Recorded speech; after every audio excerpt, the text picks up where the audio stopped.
How to change font size on Kimi AI. Hi everyone, welcome back to Wake&Tech. Today in this video, I'm going to guide you through how you can easily change your font size in the Kimi AI application using your smartphone or tablet. So without wasting much of our time, let's get started. First of all, launch open the Kimi AI app on your device and make sure that you're logged into your account. Once you're logged in, from the home page, go to the top left corner and tap on the 3 horizontal menu button.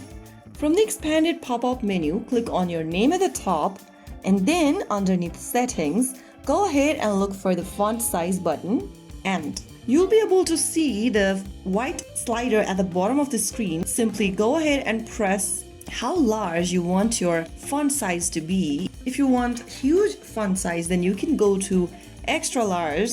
If you want to go for standard, you can choose standard. You can also tap on the small option if you want a smaller font size.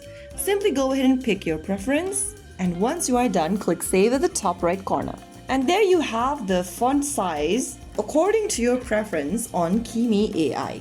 If you found the video helpful, don't forget to like, share, and subscribe to our channel. I will be back again in the next video. Stay tuned till then.